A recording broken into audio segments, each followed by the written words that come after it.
चिड़िया रानी की सब तैयारियां अच्छे से हो गई है ना, मिठू राजा का इस्तकबाल करने के लिए।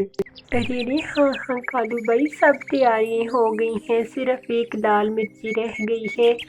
वो मिठू राजा को बहुत पसंद है। वो कहते हैं कि इंसानी बस्ती की तरफ लाल मिर्चें मिलेंगी, जंगल में कहीं भी लाल मिर्चों का पौधा मौजूद नहीं है।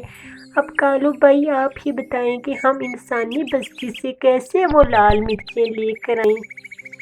चिड़िया रानी, वो लाल मिर्चें हम जरूर ले आएंगे। इंसान बहुत गंदे होते हैं, वो हम पक्षियों को अपना शिकार बनाते हैं। मेरी माँ कहा करती थी कि इंसानों से दूरी बनाए रहना चाहिए, क्योंकि इंसान बहुत जालिम होते हैं और वो किसी पक्षी पर निर्भर नहीं करते और ना ही पक्षियों पर रहम करते हैं। चिड़िया चिड़िया, हमें इंसानों से बचकर उस लाल मिर्ची को पौधे की तरफ जाना पड़ेगा और बहुत सावधानी से। चिड़िया चिड़िया, उस लाल मिर्ची का पौधा हमें इंसानी बस्ती के साथ ही मिल जाएगा। हमें उस इंसानी बस्ती की तरफ जाना ही पड़ेगा। अरे अरे हाँ हाँ कालू भाई, आप ठीक कह रहे हैं। हाँ हाँ चिड़िया, चलो वक्त ना जाया करते हुए हम इंसानी बस्ती की तरफ जाते हैं और हम अपने मिठू राजा के लिए लाल मिर्ची ले आते हैं। फिर रानो और कालू इंसानी बस्ती की तरफ चले जाते हैं। उनके जंगल का आज नया राजा एक मिठू तोते ने बनना था। सब उसके इस्तकबाल के लिए मनोरंजन कर रहे थे और हर चीज मिठू के मनपसंद की ला रहे थे। अरे रे कालू भाई, हम मिर्ची कैसे उतारें? उस मिर्ची के पौधे में से तो इंसान नजर आ रहे हैं। मुझे लगता है कि मिर्ची के इन पौधों के साथ इंसान बैठा हुआ है। हमें इस इंसान का जाने का इंतज़ार करना पड़ेगा और फिर ही हम मिर्ची ला सकते हैं। क्या कहते हो कालू भाई, यहाँ मिर्ची लेने चले? इंसान तो अपने ध्यान लगा हुआ है, हम पीछे से जाते हैं और मिर्ची ले आते हैं। चिड़िया चिड़िया, नो नो नो, मेरी माँ कहा करती थी कि जालिम है वो इंसान, बहुत जालिम। अरे कभी भाई, हमें फिर इसका इंतज़ार करना पड़ेगा चले जाने का। उस वक्त तक हम यही इंतज़ार करते हैं। क्या कहती हो आप? हाँ हाँ रानी चिड़िया, हमें इस इंसान के जाने का इंतजार करना पड़ेगा। ये मिर्ची का गोदाम इसको ही लगता है और लाल मिर्ची ये हमें मांगने पर कभी नहीं देगा। इंसान बहुत जालिम होते हैं, हमें इसके जाने का इंतजार करना पड़ेगा। चिड़िया चिड़िया, हम फिर ही मिर्ची ला सकते हैं।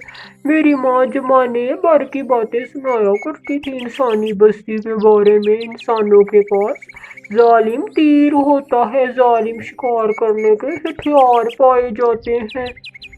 ऐसे ही रानो चिड़िया और कालू बातें कर रहे थे और दिन ढल रहा था और वो था कि इंसान वहां से तो हटने का नाम ना ले रहा था। जहां का था वहां से तस मस नहीं हो रहा था।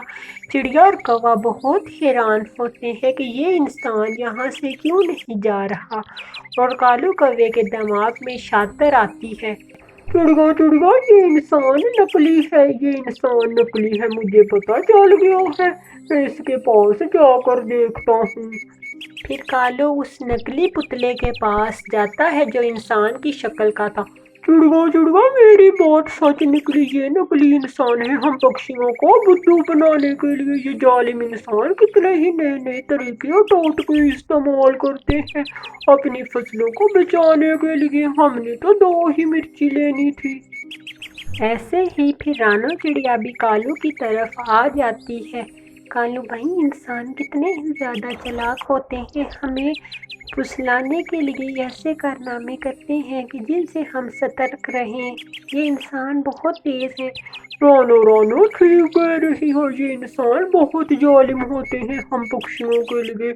हमें अब वक्त जाया किए बगैर इसे लाल मिर्ची तोड़नी पड़ेगी और हमें अपने घर जाना पड़ेगा। मिठू राजा का इंतजार खत्म होने वाला है क्योंकि वो अपने महल में आने लगे हैं। ऐसे ही कालू कौवा कहता है रानो चिड़िया को। चिड़िया चिड़िया, कितनी मिर्ची ले हम जो मिठू राजा खा सके, हम उतनी मिर्ची ले जाते हैं। ایسے ہی رانو چڑیا کہتی ہے، میری کالو بائی 2-3 مرچی توڑ لیتے ہیں، مٹھو راجا نے کون سا ساری مرچی کھا لینی ہے، ہم مرچی توڑ کر چلتے ہیں، کہیں انسان نہ آ جائے اپنی ان پودوں کو دیکھنے کے لیے، کیونکہ رات کا سمے ہو رہا ہے اور ہمیں اپنے گھر جانا پڑے گا۔ ہاں ہاں رانو، تم ٹھیک کہہ رہی ہو، ہمیں اپنے گھر چلنا پڑے گا کیونکہ رات کا وقت ہونے والا ہے اور مٹھو راجا بھی اپنے محل میں آنے والے ہوں گے، کہیں گے کہ ہمارے ابھی تک نہیں آئے جنگل کے پکشی۔ ایسے ہی دونوں باتیں کرتے کرتے ہنسنے لگتے ہیں اور کالو کوا اور رانو چڑیا، میری کبھی بھائی اب چھوڑنے بھی کی باتیں، اب ہم چلتے ہیں مرچی توڑ کر، وقت ہو گیا ہے ہمارے جانے کا، ہم تو صبح سے یہیں پر آئے ہیں اور اس انسان کا جانے کا انتظار کر رہے تھے۔ پھر رانو اور کالو کچھ لال مرچیں توڑتے ہیں اور جنگل کی طرف دوبارہ روانہ ہو جاتے ہیں، اور وہاں پر پہلے سے ہی کبوتر اور ایک طوطا بیٹھا ہوا تھا جو کالو اور رانو چڑیا کا انتظار کر رہا تھا کہ کب وہ آئیں گی۔ ایسے ہی رانو اور کالو آ جاتے ہیں۔ ارے کالو اور رانو، اتنا سمے کیوں لگا دیا، کس وقت کے تو تم گئے ہوئے تھے اور اتنا سمے لگا کر آئے ہو، کہاں رہ گئے تھے؟ ہو کیا بتاؤں کبوتر یار، آج کیا کھیل ہمارے ساتھ ہوا، تم سوچو گے تو تمہاری ہنسی نہیں رکے گی جو آج ہمارے ساتھ ہوا۔ کیوں، کیا کہتی ہو رانو، ان کو ساری بات بتاؤ جو آج ہمارے ساتھ ہوئی، میرے میں تو اتنی ہمت نہیں۔ ایسے ہی پھر رانو چڑیا جو بات ہوئی تھی ان کے ساتھ آج وہ سارا ماجرا ان کو سناتی ہے اور سارے پکشی ہنسنے لگتے ہیں رانو کی بات سن کر۔ ارے چڑیا، تم اتنی بے وقوف کیسے بن گئی، تمہیں نہیں پتا چلا کہ وہ نکلی انسان ہے۔ ایسے ہی کالو کوے کی سمجھداری کی وجہ سے مرچی آ گئی، نہیں تو تم تو وہیں ہی بیٹھی رہتی اور رات ہونے کا انتظار کرتی۔ ہاں طوطے، تم ٹھیک کہہ رہی ہو، یہ میری عقل مندی کی وجہ سے میں نے انسان کو پہچان لیا تھا۔ اب مٹھو راجا کا سمے ہو گیا ہے آنے کا، ہمیں اس کے محل میں جانا پڑے گا۔ ایسے ہی رات کا وقت ہونے والا تھا اور مٹھو راجا آنے والا تھا اپنے دربار میں۔ اس کہانی کا اگلا بھاگ دیکھنے کے لیے ہمارے چینل کو سبسکرائب کریں اور ہماری ویڈیو کو لائک اور شیئر کرنا نہ بھولنا۔